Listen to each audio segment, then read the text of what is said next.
السلام علیکم ورحمۃ اللہ وبرکاتہ۔ میرے دوستو، آج ہم نورانی قاعدے کی تختی نمبر 4 کو شروع کر رہے ہیں، اور اس کو حرکات والے تختی بھی کہا جاتا ہے۔ حرکات اس لیے کہا جاتا ہے کیونکہ زبر زیر پیش کو حرکات کہا جاتا ہے۔ زبر کو حرکت، زیر بھی حرکت ہے، پیش بھی حرکت ہے، اور حرکات جو ہے وہ حرکت کی جمع ہے، کیونکہ جو بھی لفظ ہوگا اس تختی کے اندر اس کے اوپر یا زبر ہوگی یا زیر یا پیش ہوگی، اور زبر زیر پیش کو حرکات کہا جاتا ہے، اس لیے اس تختی کو حرکات والی تختی کہا جاتا ہے۔ ایک بات۔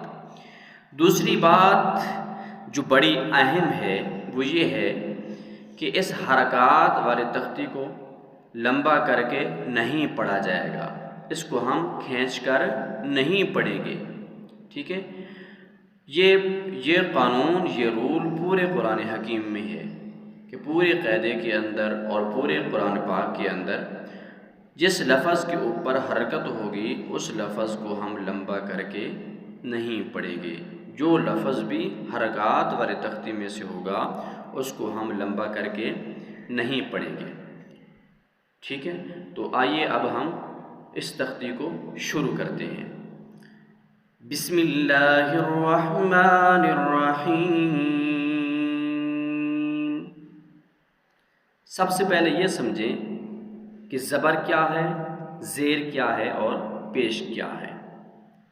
میرے دوستو، یہ زبر ہے۔ کیا ہے؟ زبر ہے۔ اگر یہ لفظ کے اوپر ہو تو یہ زبر ہے، اگر لفظ کے اوپر نہ ہو بلکہ نیچے ہو تو پھر یہ زیر ہے، یہ زیر ہے۔ اگر لفظ کے نیچے نہ ہو بلکہ اوپر ہو اور اس کا ایک خصوصی طور پر گول دائرے کے ساتھ ہو تو اس کو ہم پیش کہا جاتا ہے، اس کو پیش کہیں گے۔ زبر، زیر اور پیش۔ اس تختی کے اندر تین حروف کا مجموعہ ہوگا، اور پہلے لفظ پہ زبر ہوگی، دوسرے کے نیچے زیر اور تیسرے کے اوپر پیش ہوگی، ٹھیک ہے؟ آئیے اب ہم شروع کرتے ہیں۔ بسم اللہ الرحمن الرحیم۔ حمزہ زبر آ، حمزہ، ٹھیک ہے؟ آپ سوچ رہے ہوں گے کہ پہلی تختی کے اندر ہم نے اس کو الف پڑھا تھا، الف، اب یہاں پر ہم حمزہ کیوں پڑھ رہے ہیں؟ جب الف کے اوپر کوئی نہ کوئی حرکت آ جائے گی، یعنی کہ اس کے اوپر زبر آ جائے یا زیر آ جائے یا پیش آ جائے، تو پھر ہم اس کو الف نہیں پڑھیں گے بلکہ اس کو ہم حمزہ پڑھیں گے۔ جب الف بالکل خالی ہو، اس کے اوپر کوئی حرکت نہ ہو، کوئی زبر زیر پیش نہ ہو، تو پھر اس وقت تک تو ہم اس کو الف پڑھیں گے۔ اگر اس کے اوپر زبر آ جائے، زیر آ جائے، پیش آ جائے تو پھر ہم اس کو حمزہ پڑھیں گے۔ اسی طرح یہاں بھی ہم اس کو حمزہ پڑھیں گے۔ حمزہ زبر آ، ٹھیک ہے؟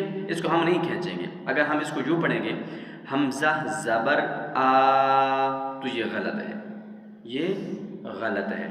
حمزہ زبر آ، حمزہ زیر ای، حمزہ پیش او، آ ای او، ٹھیک ہے؟ اس کو ہم نہیں کھینچیں گے، اور اتنا بھی جلدی کے ساتھ نہیں پڑھنا ہے کہ جھٹکا محسوس ہونے لگ جائے۔ بات سمجھ آ رہی ہوگی؟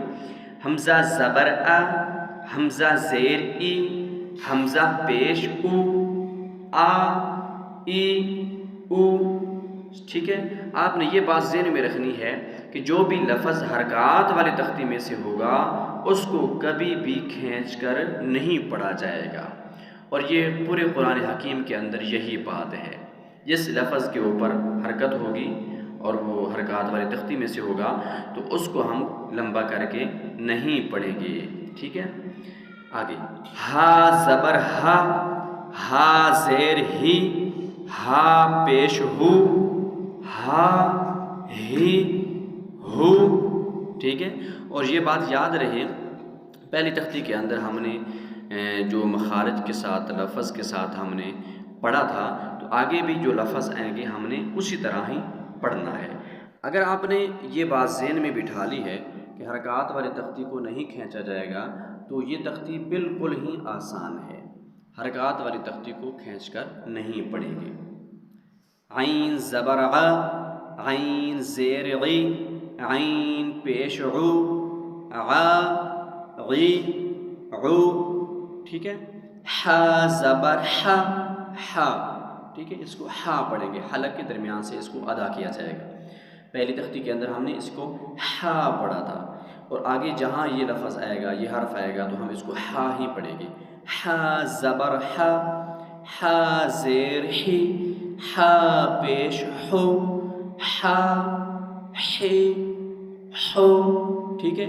اور آج ہم نے صرف اور صرف 2 لائنیں پڑھی ہیں حرکات والی تختی کی۔ کل سے انشاءاللہ سبق کا اضافہ بھی کریں گے اور انشاءاللہ جلدی یاد بھی ہوتا رہے گا۔ اور ابھی تک آپ حضرات نے اگر ہمارے چینل کو سبسکرائب نہیں کیا تو جلدی سے سبسکرائب بھی کریں تاکہ ہر ویڈیو کا نوٹیفیکیشن آپ تک پہنچتا رہے اور آپ کو قرآن حکیم یاد کرنا اور یاد رکھنا آسان رہے۔ السلام علیکم ورحمۃ اللہ وبرکاتہ۔